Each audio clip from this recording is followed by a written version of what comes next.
할렐루야.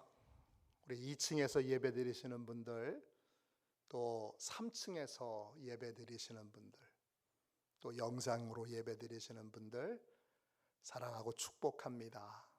한 주간 동안 잘 지내셨지요?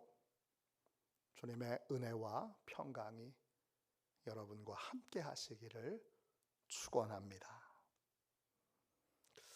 왜 자녀를 교회 안에서 키워야 하는가? 왜 자녀를 교회 안에서 키워야 하는가? 이런 제목으로 함께 은혜를 나누겠습니다. 우리 인생은 수시로 찾아오는 혼돈으로 인해 많은 고통과 어려움을 겪게 됩니다. 이런 혼돈은 우리가 세운 모든 계획을 엉망으로 만듭니다. 그리고 우리를 깊은 무질서 속으로 던져버립니다. 인생을 잘 살려면 수시로 찾아오는 이 혼돈을 잘 이기고 극복해야 합니다. 그래서 2022년도를 시작하면서 혼돈의 해독제라는 주제로 함께 말씀을 나누고 있습니다. 혼돈의 해독제 9번째 시간입니다. 오늘 같이 나눌 말씀은 자녀들을 어떻게 양육할 것인가, 이것입니다. 왜 자녀들을 믿음 안에서 키워야 할까요? 왜 자녀들을 교회 공동체 안에서 키워야 할까요? 그래야 자녀들이 하나님의 은혜 안에서 잘 자랄 수 있기 때문입니다. 은혜 안에서 자녀가 잘 자라려면 반드시 교회 안에서, 믿음 안에서 자녀들을 키워야 합니다. 그런데 불과 몇 년 사이에 교회 다니는 부모들조차 자녀를 교회 안에서 키우는 것이 얼마나 중요한 것인가를 잊어버렸습니다. 그래서 아이들을 교회 안에서 자라게 하기보다는 학원으로 내몰았습니다. 교회에서 지내는 건 시간을 낭비하는 일이고, 학원에서 지내는 건 귀하고 가치 있게 시간을 쓰는 것이라고 부모가 생각하게 된 것입니다. 그 결과 교회 학교는 지금 힘을 다 잃어버렸습니다. 이런 상태에서 자녀들이 하나님이 귀하게 쓰시는 하나님의 사람들로, 하나님의 일꾼들로 길러지고 키워진다는 것, 참 기대하기 쉽지 않은 일이 되었습니다. 그러므로 우리는 자녀 양육에 있어서 두 가지의 분명한 목표를 세워야 합니다. 첫 번째는 부모의 양육 사명을 회복해야 합니다. 또 하나 더, 교회 학교가 회복되도록 헌신하고 노력해야 합니다. 하나씩 살펴봅시다. 먼저 부모는 자녀에 대한 양육 사명을 회복해야 합니다. 부모는 자녀를 먹이고 입히고 공부시키는 것으로 내 책임을 다했다, 이렇게 오해해서는 안 됩니다. 에베소서 6장 4절 말씀을 다시 읽겠습니다. 또 아비들아, 너희 자녀를 노엽게 하지 말고 오직 주의 교훈과 훈계로 양육하라. 이 말씀은 부모에게 자녀 양육에 사명이 있다는 걸 알게 해주고 있습니다. 부모에게는 자녀를 바르게 가르칠 영적 책임이 있습니다. 개들도 집에서 살려면 많은 훈련을 거쳐야 합니다. 집에 데려온 개가 똥오줌을 아무데나 싸면 안 됩니다. 그 개는 그 집에 살려면 똥오줌을 일정한 장소에서 눕는 훈련을 해야 합니다. 아이들은 개보다 훨씬 복잡하고 또 훨씬 비교할 대상이 아니죠. 훨씬 더 존귀한 존재입니다. 아이들은 걔보다 훨씬 더 많은 사랑과 관심으로 가르침을 받고 훈련을 받아야 합니다. 그래야 악한 행위를 스스로 절제할 수 있고 또 선한 행위를 기쁨으로 감사로 행할 수 있는 사람이 됩니다. 이것을 위해 부모의 양육과 훈련이 너무나 중요합니다. 이 양육과 훈련은 나이가 적으면 적을수록 더 효과적입니다. 잠언 22장 16절입니다. 마땅히 행할 길을 아이에게 가르치라. 그리하면 늙어도 그것을 떠나지 아니하리라. 부모는 자녀들에게 마땅히 행할 길을 가르쳐야 합니다. 그러면 자녀들은 늙어서도 그 길을 떠나지 않게 됩니다. 나이가 적으면 적을수록 부모의 교육과 훈련은 훨씬 더 효과적입니다. 예배 훈련, 전도 훈련, 헌금 훈련, 봉사 훈련 등등 어릴 때 하면 할수록 더욱더 큰 효과를 볼 수 있습니다. 11조만 해도 어렸을 때부터 11조를 드리는 훈련을 받은 자녀들은 나이가 들어서도 11조 생활을 철저하게 해 나가게 됩니다. 제 친구 목사님 딸들 중에 카페와 토스트 가게에서 아르바이트를 하는 딸들이 있습니다. 그렇게 알바를 하면서도 11조, 선교, 구제, 또 주일 헌금 등등 이 딸들이 정성껏 헌금을 드립니다. 버는 거에 비해서 헌금을 너무 많이 드리니까 아버지가 안쓰러운 마음에 딸들에게 이렇게 물었습니다. 얘들아, 너희는 헌금을 너무 많이 하는 것 같으니까 조금 줄이면 어떻겠니? 그러자 딸들이 이렇게 대답을 했습니다. 어떻게 헌금을 줄여요? 하나님 건데. 어떻게 헌금을 줄여요? 하나님 건데. 그 한마디 말에 친구 목사님은 아무 말도 하지 못했습니다. 어렸을 때부터 훈련받은 사람은 끝까지 배운 것을 지킵니다. 그러므로 어릴 때 나이가 적으면 적을수록 잘 교육하고 잘 훈련하는 것이 중요합니다. 이렇게 어렸을 때부터 훈련하는 것이 참 중요한데 오늘날 많은 부모들이 자녀들을 교육하고 훈련하지 않습니다.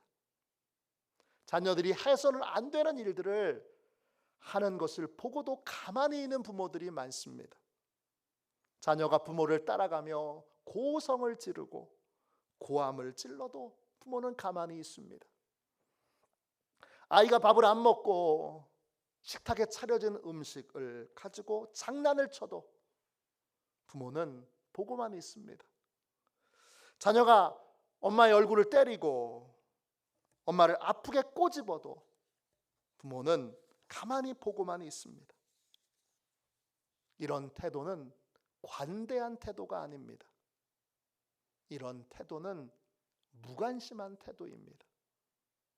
자녀가 문제 있는 행동을 했다면 부모는 자녀의 잘못된 행동을 바로잡아 주어야 합니다. 그래야 자녀가 내가 이런 행동을 해서는 안 되는구나 라고 하는 걸 깨달아 고치게 됩니다. 그런데 오늘날 많은 부모들이 그렇게 하지 않습니다. 자녀들은 자신이 하는 행동이 왜 잘못됐는지 모릅니다. 왜냐? 부모가 교육하고 훈련을 하지 않았기 때문입니다. 그러면 어떻게 되죠? 잘못된 행동을 집에서만 하는 것이 아니라 학교에 가서도 유치원에 가서도 친구들 사이에서도 행동하게 됩니다. 그리고 잘못된 행동은 점점 그 범위와 크기가 커지게 됩니다. 친구들은 부모님처럼 생각에 있어서 관대하지 않습니다. 잘못된 행동을 하면 친구들은 금방 헤어지고 다른 친구들을 찾아 나섭니다. 그러면 훈련받지 못한 자녀들은 친구를 사귀지 못하게 되고 외톨이가 되고 맙니다. 부모가 자녀의 잘못된 행동을 사랑으로 교정했더라면, 사랑으로 교육하고 훈련했더라면 자녀가 이런 어려움을 겪지는 않았을 것입니다. 많은 부모가 자녀들이 잘못된 행동을 해도 즉시 교정하지 않습니다. 왜 교정하지 않습니까? 올바른 양육을 위해 때때로는 갈등을 겪기도 해야 하는데, 올바른 양육에 필요한 갈등을 피하고 싶기 때문입니다. 이런 태도는 잠깐의 악당이 되기 싫어서 자녀를 영원한 고통의 구덩이에 던져 넣는 것과 같습니다. 우리가 사는 세상은 엄격한 부모님보다 훨씬 더 비판적이고 또 매정합니다. 우리가 사는 세상은 어떤 부모보다 더 아프게 우리를 때리고 가혹하게 처벌합니다. 그러므로 부모는 자녀 양육의 책임을 회피하지 말아야 합니다. 부모의 무관심으로 자녀들이 규칙과 절제를 배우지 못한다면 그 피해는 전적으로 자녀들의 몫입니다. 자녀와의 잠시 갈등을 피하고자 자녀의 잘못을 교정하지 않는다면 피해는 전적으로 자녀들이 보게 됩니다. 부모의 무관심에 방치된 아이들은 행동도 느리고 또 늘 주변이 어수선합니다. 얼굴빛도 어둡습니다. 이러한 아이들은 조각가의 손을 기다리는 돌덩어리와 같습니다. 자녀들이 귀하고 소중한 만큼 부모는 반드시 바르게 자녀들을 양육하고 훈련해야 합니다. 그러면 구체적으로 어떻게 양육하고 훈련해야 합니까? 구체적으로 믿음의 부모는 자녀들을 어떻게 가르쳐야 합니까? 첫 번째, 주의 교훈과 훈계로 가르쳐야 합니다. 에베소서 6장 4절을 다시 읽겠습니다. 또 자녀들아, 아비들아, 너희 자녀를 노엽게 하지 말고 오직 주의 교훈과 훈계로 양육하라. 많은 부모들은 내가 자녀들을 가르칠 때 이 가르치는 것이 혹 부모의 생각을 자녀에게 강요하는 것은 아닌가, 이렇게 걱정합니다. 이런 걱정을 하는 이유는 자신이 어렸을 때 부모로부터 그렇게 부모의 생각을 강요받았다고 느꼈던 순간들이 있기 때문입니다. 그래서 자신은 절대로 부모의 생각을 자녀에게 강요하는 그런 부모가 되지 않겠노라고 다짐하고 결단합니다. 진정한 양육은 부모의 생각을 자녀에게 강요하는 것이 아닙니다. 그러면 어떻게 하는 것입니까? 진정한 양육은 주의 교훈과 훈계로 양육하는 것입니다. 내 생각이 아닌 주님의 교훈으로, 내 경험이 아닌 주님의 훈계로 양육해야 합니다. 교훈이라고 하는 말은 헬라어로 파이데이아입니다. 뜻은 지시, 교육, 명령 등을 의미합니다. 예수님께서 명령하신 것과 예수님께서 지시하신 내용이 바로 교훈입니다. 훈계란 헬라어로 루테시아입니다. 뜻은 권고, 경고 이런 의미가 있습니다. 예수님이 권면해 주신 교훈, 경고하신 내용, 이것이 바로 훈계입니다. 부모는 자녀들을 자신의 생각, 자신의 경험, 자신의 가치관으로 양육하는 사람들이 아닙니다. 부모는 예수님이 우리에게 명령하신 것을 자녀들에게 가르치고 예수님께서 우리에게 경고하신 것을 자녀들에게 가르치는 사람입니다. 믿음의 부모는 주의 교훈과 훈계로 자녀들을 가르칩니다.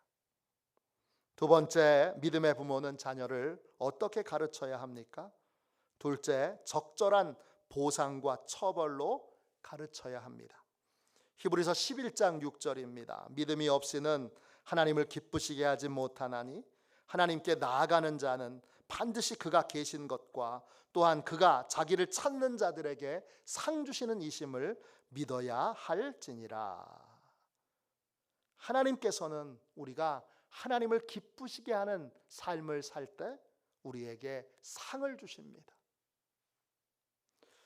자녀를 양육한다고 할 때 많은 분들이 야단치고 혼내는 것만 생각합니다. 그러나 하나님께서 우리에게 보여주신 지혜대로 우리는 적절한 상과 벌을 사용해서 자녀들을 양육해야 합니다. 상은 바람직한 행위를 강화시키는 수단이 됩니다. 이렇게 하면 상을 받는구나. 그래서 바람직한 일들을 더 많이, 더 열심히 하게 만듭니다. 벌은 나쁜 행위를 중단시키는 수단입니다. 이렇게 하면 벌을 받는구나. 그래서 악한 행위, 더러운 행위, 나쁜 행위를 멈추게 만드는 것, 그것이 바로 벌입니다. 믿음의 부모는 자녀에게 상과 벌을 적절하게 줄 수 있어야 합니다. 상은 아이가 원하는 것을 선물하는 것이고, 벌은 다양한 방법으로 잘못에 대해서 반성할 수 있는 시간을 갖게 만드는 것입니다. 벌 중에 가장 대표적인 것이 자녀들을 생각하는 의자에 앉히는 것입니다. 생각하는 의자라는 이름으로 의자 하나를 만들어 놓고 잘못을 저질렀으면 조용히 생각하는 의자에 앉아서 자신의 잘못을 반성하고 또 자신의 잘못을 돌이켜보는 시간을 갖는 것입니다. 이게 생각하는 의자입니다. 이렇게 적절한 보상과 적절한 처벌로, 꼭 처벌만을 하지 않고 상과 벌을 함께 적절하게 사용함으로 우리는 자녀들을 양육해야 합니다. 세 번째, 믿음의 부모는 자녀를 어떻게 가르쳐야 합니까? 셋째, 자녀들을 믿음의 선생님과 믿음의 친구들이 있는 교회 학교에서 자라도록 해야 합니다. 잠언 13장 20절입니다. 지혜로운 자와 동행하면 지혜를 얻고 미련한 자와 사귀면 해를 받느니라. 믿음의 부모가 자녀를 양육하는 데 있어 부모는 교회의 도움을 받아야 합니다. 부모는 자녀들에게 믿음의 친구들을 만날 수 있도록, 믿음의 선생님을 만날 수 있도록 도와주어야 합니다. 이런 도움을 받을 수 있는 곳이 바로 교회 학교입니다. 제가 중학교 다닐 때, 또 제가 고등학교 다닐 때, 그때가 교회 학교의 전성기였던 것 같습니다. 돌이켜보면 저는 교회 학교에서 많은 것을 배웠습니다. 또 많은 것을 훈련받았습니다. 교회 학교에서 말씀 훈련도 받았고, 예배 훈련도 받았고, 기도 훈련도 받았고, 전도 훈련도 받았습니다. 또 그것뿐만 아니라 중학교 올라가면 중학생, 학생회 임원들로 또 활동하게 되고, 고등학교에 가면 고등학교 학생 임원으로 활동하게 되는데, 그 학생의 임원으로 봉사하면서 회의하는 법, 토론하는 법, 함께 계획을 세우는 법, 또 함께 계획을 실행에 옮기는 법, 이런 것들을 배우고 훈련했습니다. 또 성가대를 하면서 노래를 사랑하게 되었고, 문학의 밤 통해서 연극 등 다양한 재능을 발견하고 훈련할 수 있었습니다. 그때와 지금을 비교해 보면 오늘날 아이들은 너무나 불쌍합니다. 교회 학교에서 제가 중학교, 고등학교 때 누렸던 이 특별하고 놀라운 은혜를 지금 아이들은 누리지 못하고 있습니다. 왜 교회 학교가 이렇게 무너져 버렸습니까?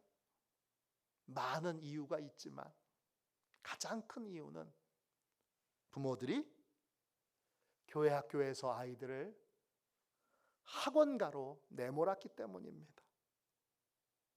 그 결과 교회 학교에서만 배울 수 있는 것들을, 이 너무나 귀하고 너무나 가치 있고 너무나 의미 있는 것들을 자녀들이 그 어디에서도 배울 수 없게 되었습니다. 믿음의 부모가 자녀들을 잘 양육하기 위해 해야 될 중요한 사명 중에 하나는 교회 학교를 회복하는 일입니다. 여러분도 교회 학교가 회복되는 일에 더욱 힘써 주시기를 바랍니다. 교사도 되시고 중보기도자도 되시고, 그리고 적극적인 후원자도 되어 주십시오. 다시 교회가 아이들을 직접 키우는 곳이 되어야 합니다. 아프리카에 이런 속담이 있습니다. 한 아이를 키우려면 온 마을이 필요하다. 지금은 이상하게도 가정에서도 교회에서도 지역 학교에서도 학원에서도 아이들은 무관심 속에 방치되고 있습니다.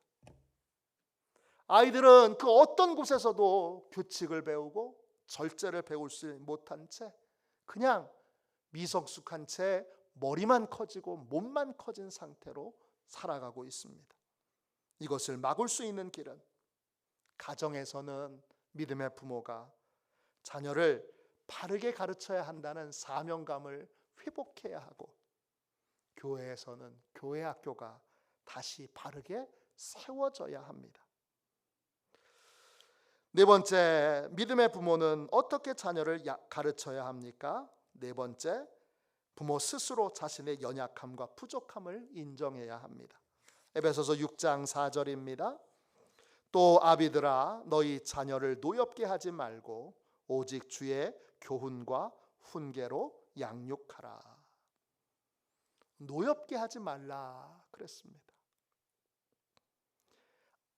부모는 자녀들을 노엽게 하지 말라, 자녀들을 노엽게 하지 않도록 그렇게 해야 합니다. 부모 중에 일부러 나쁜 아빠, 나쁜 엄마가 되려는 사람은 없을 것입니다. 그러나 자신의 연약함과 부족함을 인정하지 않을 때 부모는 자녀를 가르친다는 핑계로 자녀에게 분노를 쏟아내기도 하고, 또 자녀들에게 폭력을 행사하기도 합니다. 이런 것이 자녀들을 노엽게 하는 행동입니다. 자녀를 가르친다는 건 깊은 사랑의 공감과 장기적인 판단이 세심하게 결합된 행위입니다. 부모는 자녀를 한결같은 사랑의 마음과 태도로 대할 수는 없습니다.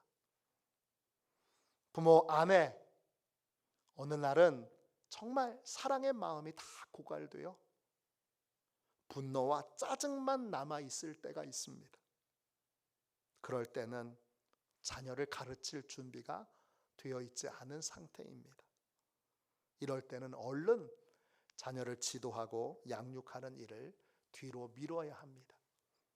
자녀 양육에는 오직 사랑의 공감과 또 장기적인 긴 판단 아래에서 이루어져야 하기 때문입니다.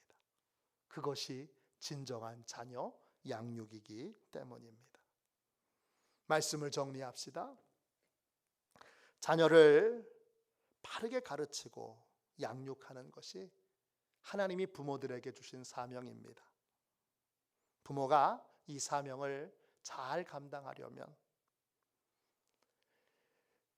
자녀들을 양육할 때 내 생각, 내 경험으로 양육하지 말고 주의 교훈과 훈계로 양육해야 합니다. 또 처벌만 내리려고 하지 말고 보상과 처벌을 적절하게 조화를 이루어서 가르쳐야 합니다. 또 교회 학교에 도움을 받을 수 있도록 교회 학교가 잘 세워져 좋은 친구들, 좋은 믿음의 선생님들을 통하여 선한 영향력을 받을 수 있도록 해야 합니다. 무엇보다 부모 자신의 연약함과 부족함을 인정하고 사랑의 마음이 충분히 준비되어 있지 않을 때는 함부로 자녀를 가르치기 위해 나서지 말아야 합니다. 지금 이 시대에는 가정에서도 또 학교에서도 학원에서도 교회에서도 아이들이 대부분 방치되어 있는 무시무시한 시대입니다. 다시 가정에서 교회에서 자녀들이 바르게 가르쳐지고 바르게 양육될 수 있도록 우리 온 마음을 자녀를 양육하는 데 집중하여 쓰는 복된 화도시온의 가족들이 다 되시기를 주님의 이름으로 축원합니다. 기도하겠습니다. 자비하신 하나님, 은혜와 사랑을 감사합니다. 귀한 은혜의 말씀으로 주님 이 시간 은혜 받게 하여 주셔서 감사합니다. 우리의 자녀들, 우리 교회 학교의 모든 학생들, 어린이들, 청년들 하나님 다 무관심 속에 방치되지 않도록 붙들어 주시고 하나님 적절한 양육과 적절한 훈련이 잘 이루어질 수 있도록 하나님 은혜를 베풀어 주옵소서. 저희가 아버지여 바르게 양육하도록 주여 바르게 가르치도록 하나님 믿음과 지혜를 주시고 주의 사랑으로 주여 보상과 처벌을 적절히 조화시킨 주여 그러한 좋은 양육자들 주님 좋은 아버지여 주님 부모들 다 될 수 있도록 축복하여 주옵소서. 세밀한 가운데 인도하셔서 우리 화도 시온교회 교회 학교가 큰 성장을 이루기를 원합니다.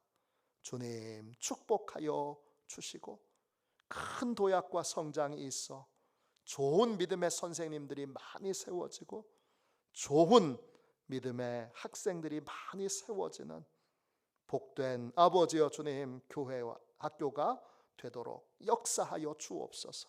예수님의 이름으로 기도합니다. 아멘.